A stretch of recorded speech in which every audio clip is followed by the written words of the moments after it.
Hello and welcome to Balancing Act Life and Struggles of a Teenage Girl, a mental health and wellness and semi unfiltered podcast made for teens by a teen. I'm your host, Morea, a 16-year-old girl from New York. And here on Balancing Act, I bring you weekly episodes featuring relatable conversations, personal stories, and practical insights to help you navigate life's balancing act and related challenges, and to remind you that you are not alone. Thank you so much for tuning in to this episode of Balancing Act Life and Struggles of a Teenage Girl. So, this episode, okay, you're gonna love it so much. So, in this episode, I interviewed the teen author Sophie Riegel. Sophie is a best selling author and she has published 3 books to date: Don't Tell Me to Relax, One Teen's Journey to Survive Anxiety, and How You Can Too, which I would recommend for anyone experiencing anxiety or anyone who wants to support a loved one with anxiety. She's also published Overcoming Overthinking and Go to Help, which provide practical tips for overthinkers like me and people who struggle with asking for help or setting boundaries when they are asked for help.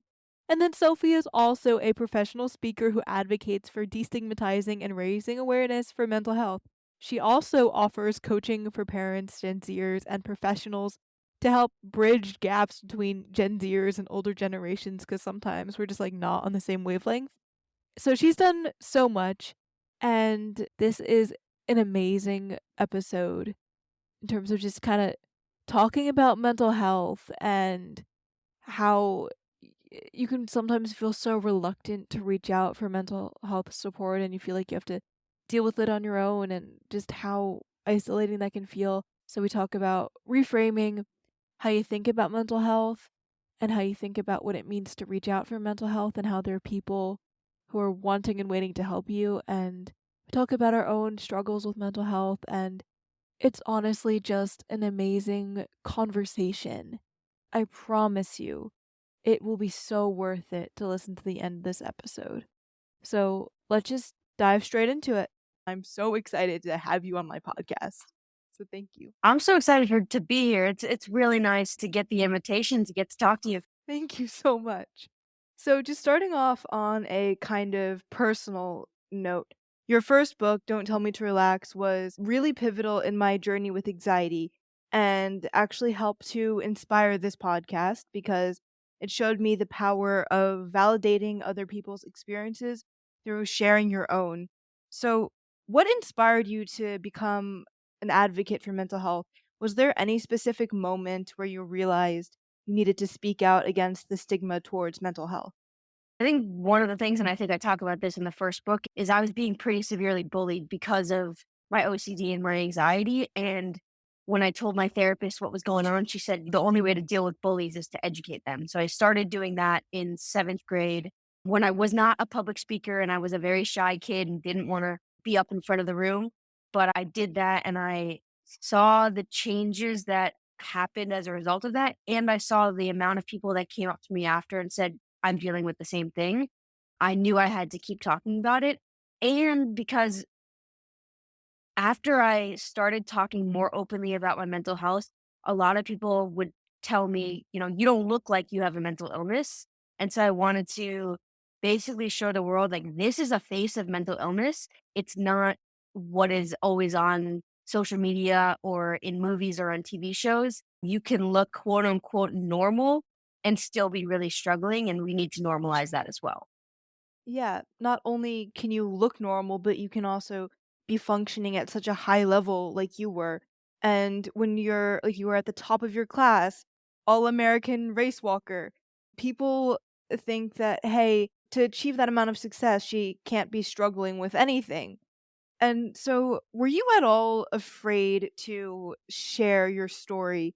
Because I know you published your book and you're working on it a lot when you were in high school. Were you afraid to talk about your mental health openly because of how it might impact your image at all? 100%.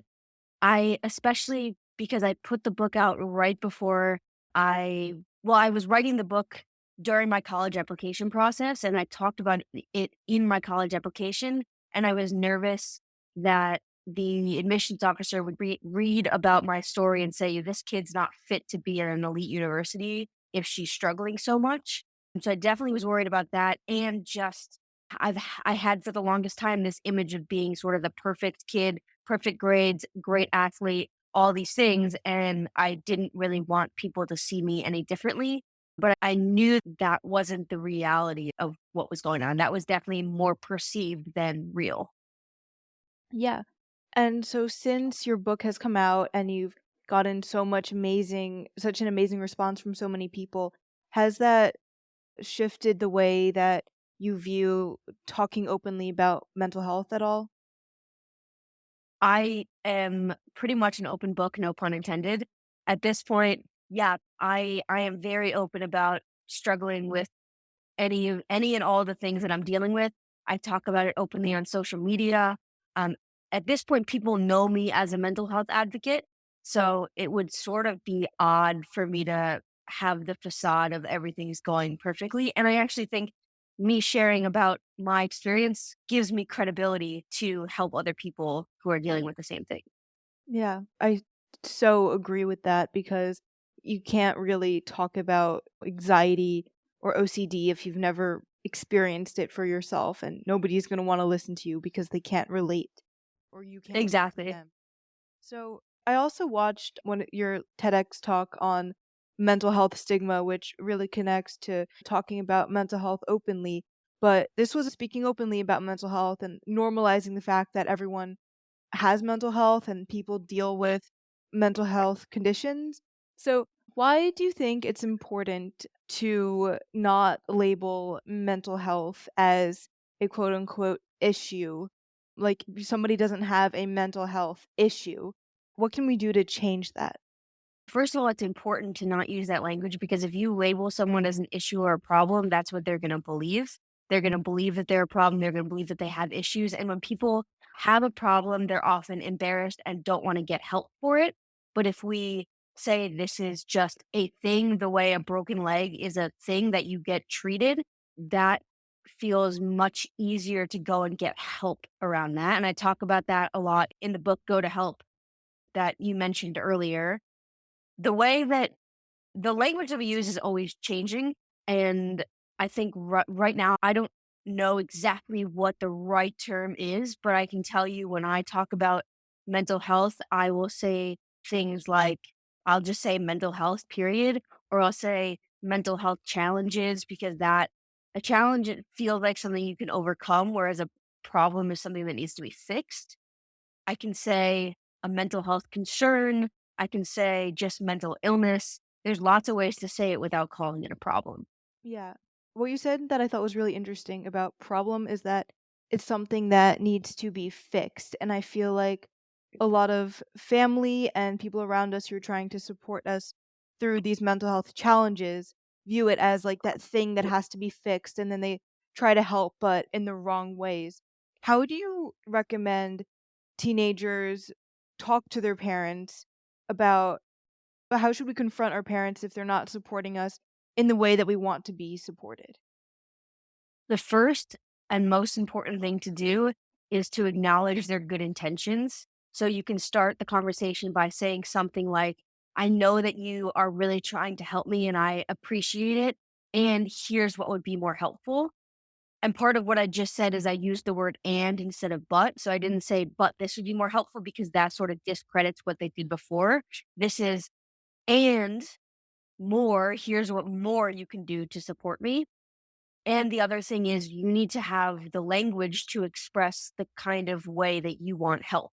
So if you do a little bit of a deep dive for yourself and figure out I need brainstorming or I need emotional support or I need a pep talk or I need a cheerleader, whatever it is, you coming into the conversation having done the work ahead of time makes it much easier for the adult to then do that thing. Because if you say blanket statement, I need help, well, they think they're helping you. Their help is different than your help. So being really specific and concrete about what you need is incredibly important in having that conversation. Yeah, and while telling them what you need, sometimes that means that you don't necessarily want your parents' help. Like, I know for myself when I was going through, like, the height of, like, my eating disorder and just other mental health challenges, like, my parents were the last people I wanted to talk to about it because I felt like I was, like, triggered by them because of, like, other conflicts we had in the past. Just they hadn't just, like, arguments we had over, like, eating, and it was just very triggering. How would you recommend teens go about reaching out for other sources of help, whether that be, like, a therapist or somebody at school, if they also may not feel super comfortable talking to a therapist or someone at school? One of the things I just want to say, first of all, is when I do presentations and speaking engagements with parents, the number one thing that I say at the end is your kid needs help and it probably won't be from you. Like your kid needs help and they need an adult. And if it can't be you, or if it isn't, you have to let your kid get help because then if you don't, it's either going to be your help or no help. And you really want your kid to get the help that they need. And statistics actually show that when a kid has an adult in their life, if it's a parent or someone else, they are much less likely to die by suicide than a kid who doesn't have an adult in their life. So, blanket statement, your kid needs help and it might not be from you, and you just need to get over it because it's your job to get over it. It's your job to help your kid by any means necessary. For the kid, I recommend finding an adult, even if it's not a professional right now, finding an adult like a guidance counselor or a coach or a teacher or an aunt and uncle, someone in your life who is an adult who can help you because adults have more resources than kids do. I almost said we. I guess I'm an adult now too, but I don't know. I don't see myself as an adult.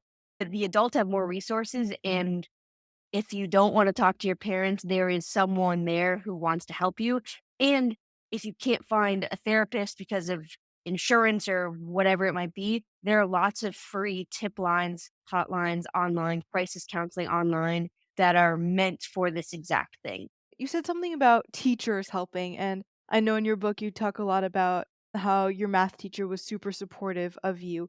Can you talk a little bit about that experience just to kind of show listeners who are a little wary about teacher help that help from teachers can be extremely meaningful and effective and super supportive? I think a lot of times students forget teachers are people too.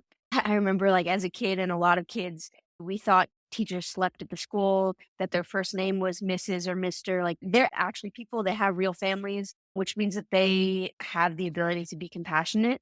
I remember when I was really struggling with OCD in high school, I went to my math teacher. Well, she almost sort of came to me because she knew something was going on, but I was able to be vulnerable and open up about something that was completely unrelated to math or whatever topic the teacher was talking to me about. And I basically said, I could really use this kind of support. And we came up with a plan together.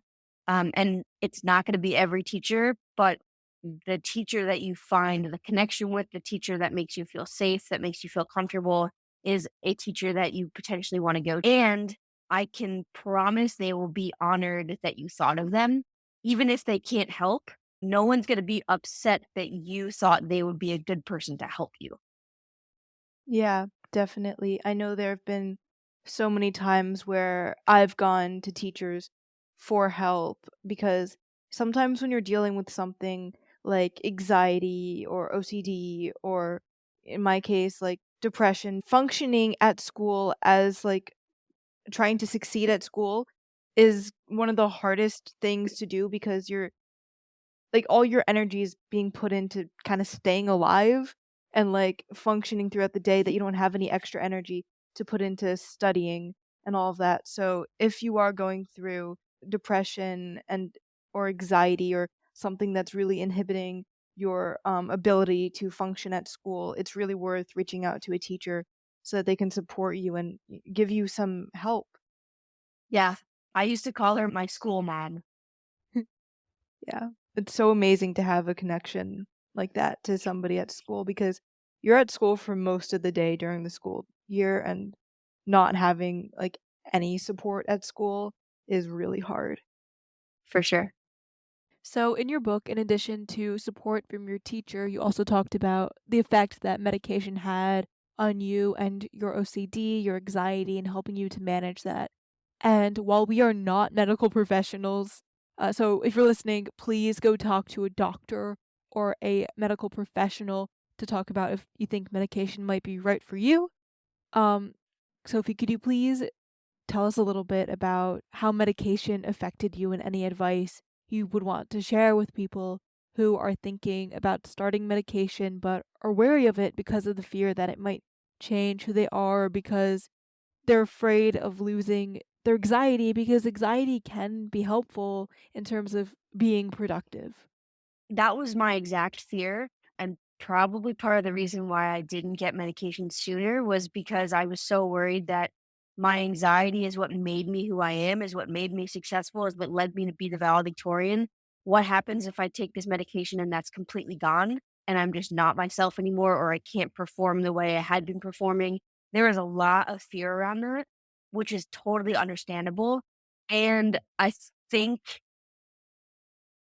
the medication for me took away the parts of anxiety that were debilitating as opposed to the parts of the anxiety that really helped me perform. And sometimes those two can be the same thing. But I think I survived because I took medication. I don't know what my life would have looked like if I hadn't taken medication, if I had to quote unquote deal with it on my own. The truth is, there's a chemical imbalance, right? There's something actually going on in my brain that needs help and support, which is no different than having some sort of infection or something where you need to take antibiotics. These things are there to help you, even though it seems really scary. I think most of the fear comes from the parents who we often see on TV, people who get medicated who are then just zombies or addicted to something or then go sell their drugs on the black market. Like, I don't know, all these crazy things that happen in TV shows. My medication saved my life. It may or may not be for your kid, but it is something definitely worth discussing with a doctor, with a psychiatrist, with a professional who can give you accurate information, not from Netflix or Hulu or HBO. Also, something to mention is that it takes time. So first of all, medication can take months to start working in the first place, weeks to months, and then it might not be the right dose, or you might have a bad reaction. And I switched medications multiple times, and at one point I was on Xanax and I accidentally took too much because there was some situation that happened and that was awful. And then I started taking like a liquid form of Xanax because the lowest dose in pill form was too high a dose, and then I had a bad reaction to that, and there were just a lot of different changes, and that can be extremely frustrating and discouraging, and it might make you say, "Why don't I just not do the medication at all because this isn't worth the trouble?" And when I found the right dosage, at least for that time period, it was life-changing, and it worked for a while, and it changed a little bit throughout college, throughout the pandemic, and it actually changed, a little more recently. I was diagnosed with ADHD, and I tell you a little story about this real quick. Turns out I was diagnosed with ADHD the same time I was diagnosed with OCD in 7th grade, but I forgot, which is, like, very ADHD of someone to do.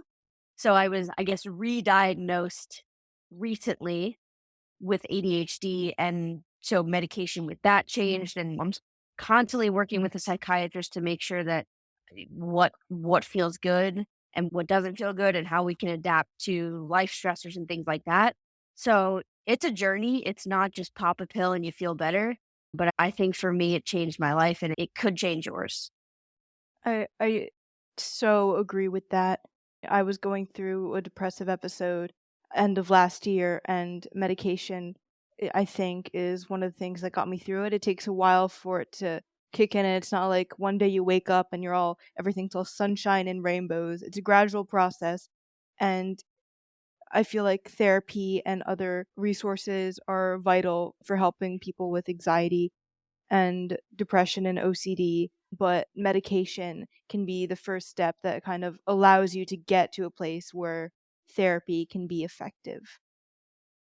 The last thing I'll say about medication is that I think a lot of people think of medication as cheating. Like you can't handle the stuff in your life, so you're taking medication to make it better. But it's no different than any other medication. This is something to help you with a part of your body or a chemical in your body that could use some extra support. It's no different than, like, taking medicine, like, when you're feeling sick.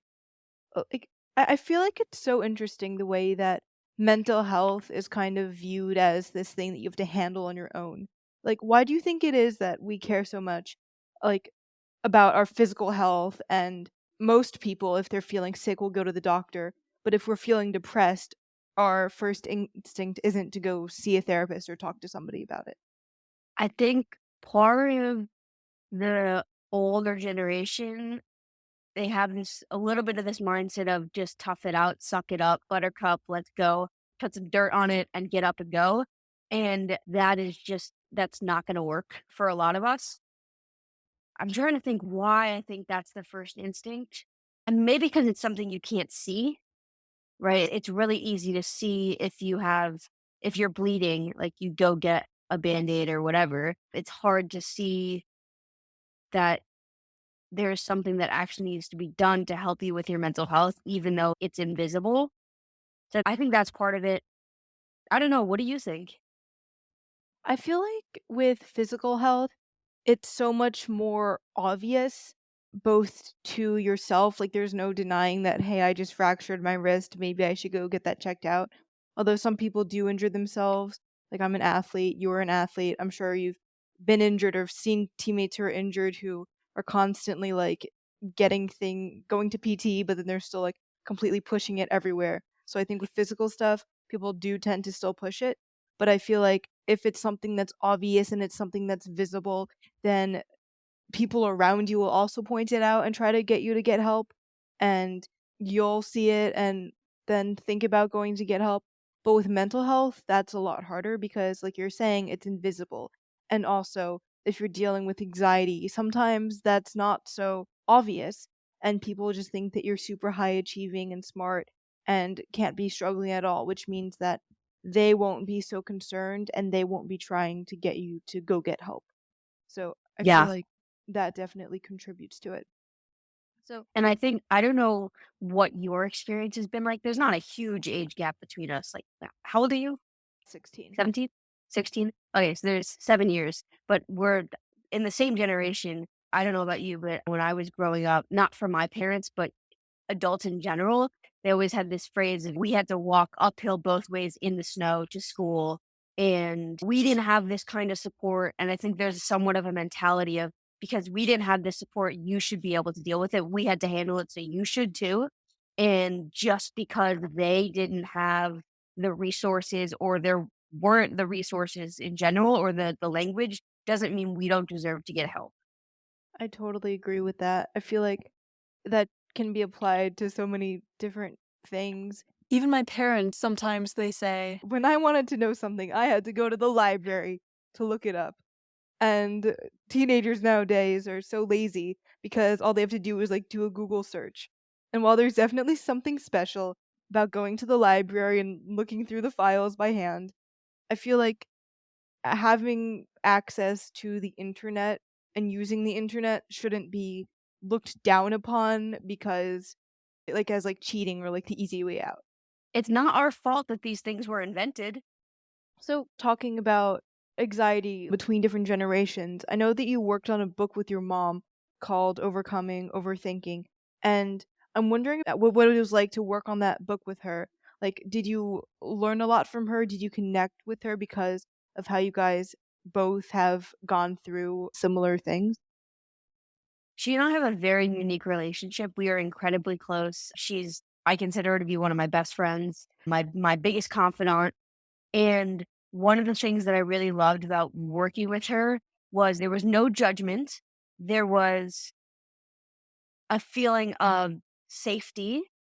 And w even though she is much older than I am, we still had a 50-50 say in what went on. So it felt like a really equal relationship, which was really nice.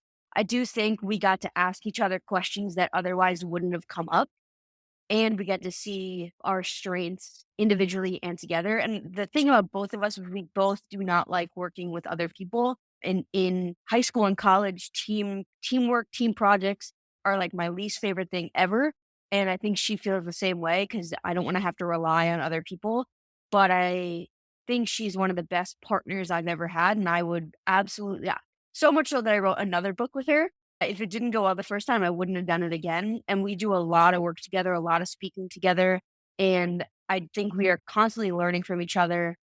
She's just my best friend. And I'm incredibly grateful to have the kind of support that I do. And I know that it is rare. Yeah, that's so amazing to hear because I feel like our parents all go through some things, but not everyone is as close with their parent where you're able to have an open conversation about both of your experiences. Like not only are you being vulnerable with her, but she's being vulnerable with you. And I feel like that is a very unique relationship and not something that I think very many teenagers have nowadays. Our relationship is definitely different now than it was when I was in high school. I didn't know that she was dealing with anxiety and all those other things when I was in high school. And I think part of the reason was I was a kid and it wasn't her job to put that on me. So she hid the parts of her life and protected me and took care of me, and I didn't know what was going on, and so it was really eye-opening to see that she was struggling with similar things at the same time, but that she had to deal with it differently and had a slightly different experience because I was a kid and she was an adult. So, kind of going off of that, what advice would you have for parents who might be dealing with their own anxiety, OCD, depression, but then they also have a child who's dealing with similar issues? Would you advise them to talk about their own issues or just to kind of keep it off of their kids and to just focus on their kids, kind of like in the way your mom did? I think there's definitely a balance. The first piece of advice is I would say get help for you. So just because your kid needs help doesn't mean that you don't also need help. And getting help for you means that you get to have support in also having those conversations and in your own healing journey. There's definitely a way to go about it where you can share that you have experienced those things in maybe in the past or currently, deal with some anxiety, but don't scare your kid.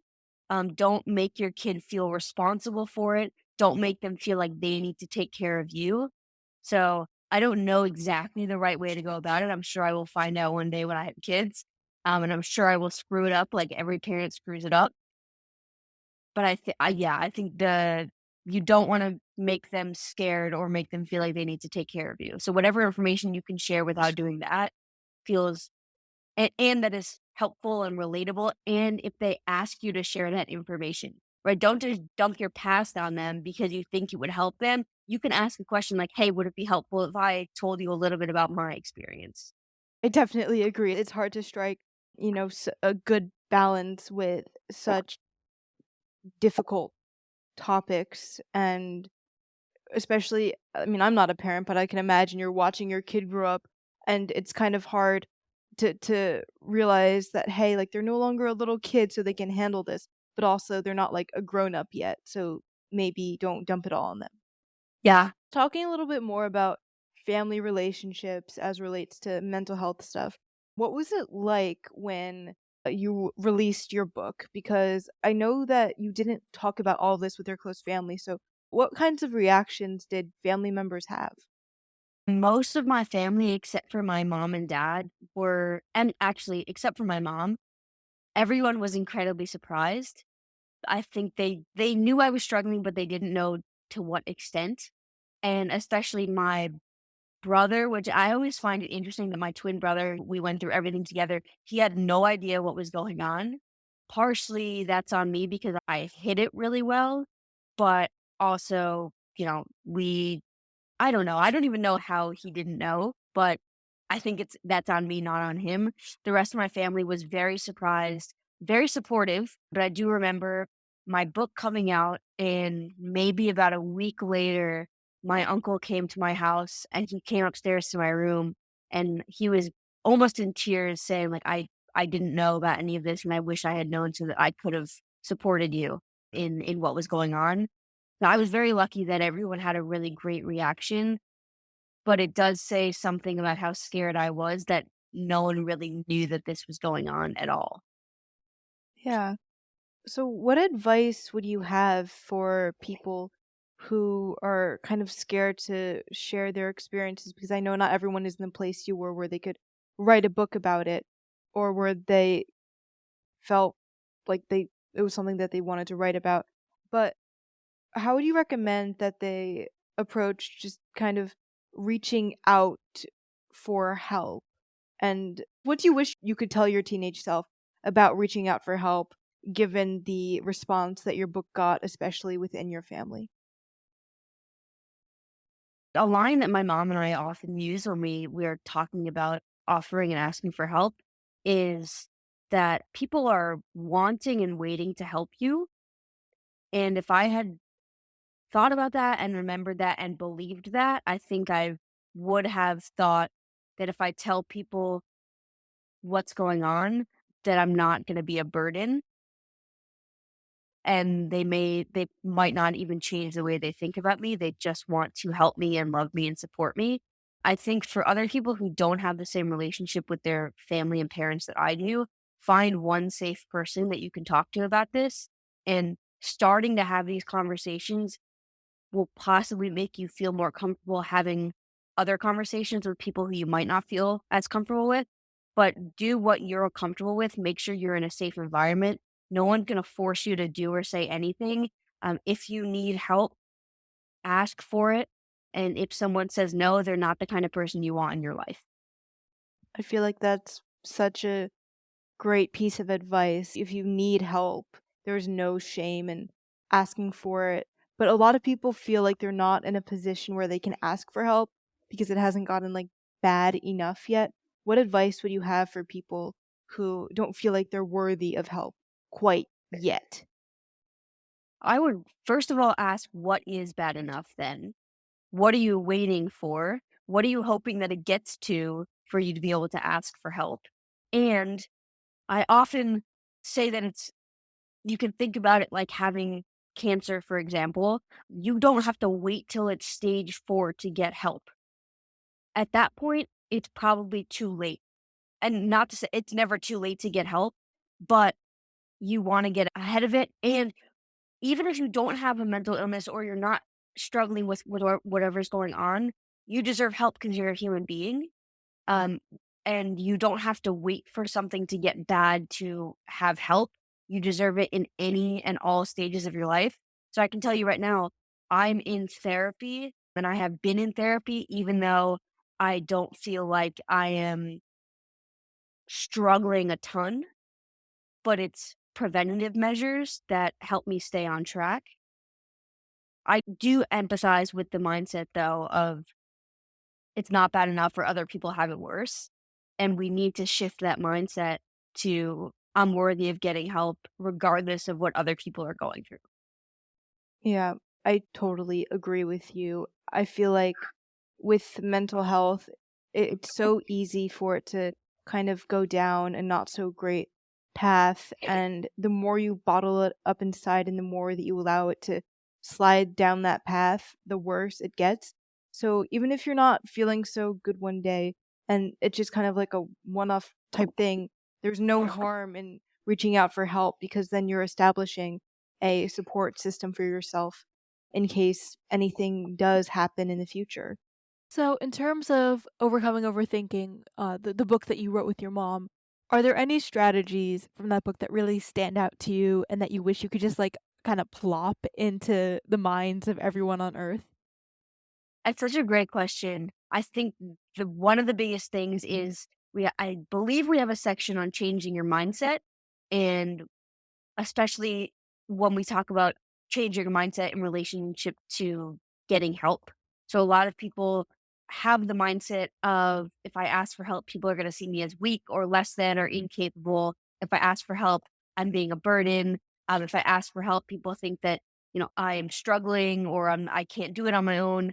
And while those are all valid thoughts, shifting our mindset to I get to ask for help. People are wanting and waiting to help me. If when I ask for help, someone's going to feel honored. When people ask me for help, I feel honored. So shifting that mindset in relationship to help is great for mental health and for every other aspect of your life. you really live by your books. You're not just kind of like writing a book and getting it out there, but they're so based on like your own experiences, and it's really like the way that you live, and I feel like that's so cool. So in Thank you. terms of like so you've done so much work for like in terms of advocating for mental health, the 3 books you've written, your speaking, and your coaching. How do you balance helping others with your own self-care? How do you set boundaries for that? You're asking the tough questions today. I have a therapist, so she helps me with that. My girlfriend helps me with that too. I can't use helping other people as a coping strategy to help myself. I need to sort of keep those two things separate. And I need to figure out what is work Sophie and what is not work Sophie, even though that everything sort of blends together. I feel like I'm always working and I'm also, because I love my job, always not working. Yeah, I don't know. I think I do need to get better at prioritizing my own mental health just because I spend a lot of time doing other things and helping other people. But I think that's a great reminder for me to make some of those boundaries. I think I am very good at saying no, and that's something my mom has taught me and growing up in New York has taught me. I'm very good if someone asks me to do something that I don't wanna do, I'm not willing to do, I will say no, and that goes for potentially new clients, for speaking gigs that just don't fit my business model. I need to constantly remember this is my work and I don't have to do anything that I don't want to do. Yeah, I feel like that's such a great thing that everyone can kind of apply to their own lives. Also, in terms of helping others, but then sacrificing your own well being. Because the truth is, if you're struggling a lot, then you may not have the energy to like go and help somebody else and save Yeah. them from what they're going through. So, do you think that there's anything else that the audience should know? Like, what are your biggest takeaways?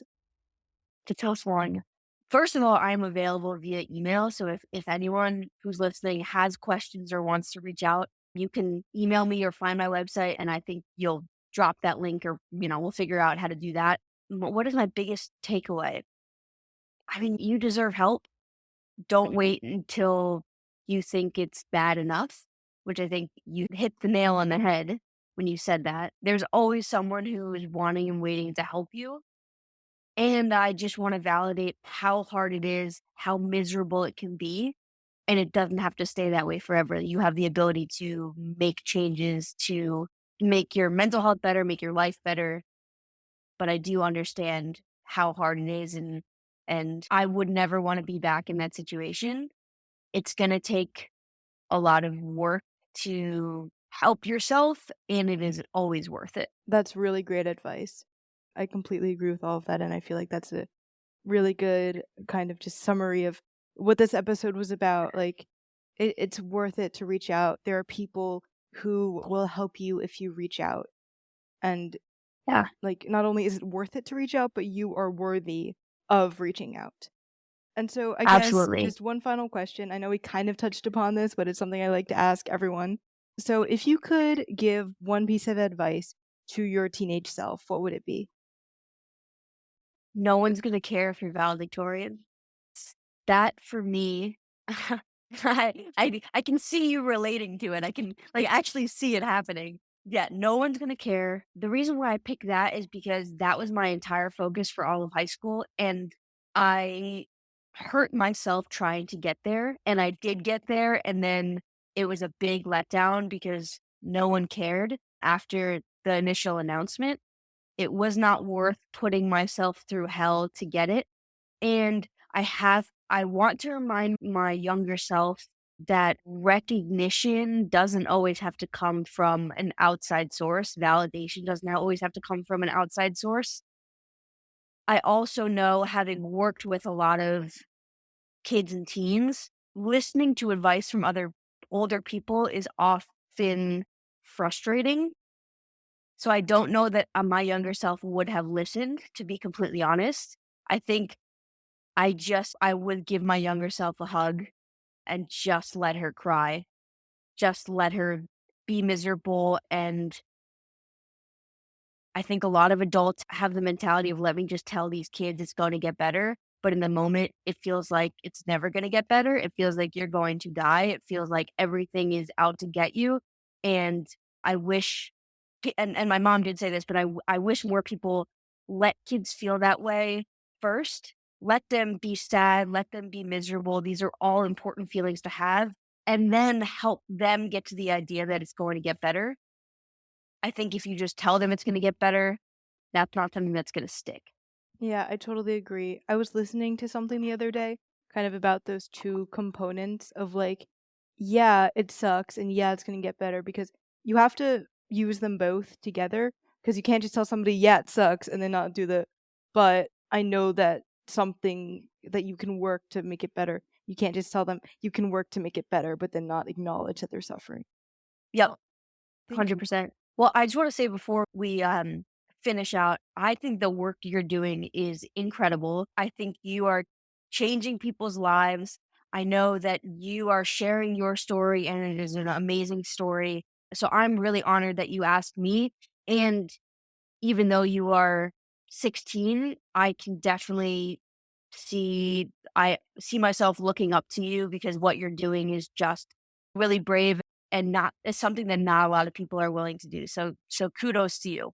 Thank you. That really means a lot to me because when I was reading your book, I was really looking up to you, and I was like, I'm so happy 'cause it was the first time that I felt validated in my experiences, and I was just it was so I just didn't feel alone, and it was the first time that I guess I realized that other people go through similar things, and then that helped me to then look for other people's experiences for people who have also gone through that, and it just your book started me down the path of you're not alone and it gets better, and the title of your book's absolutely amazing.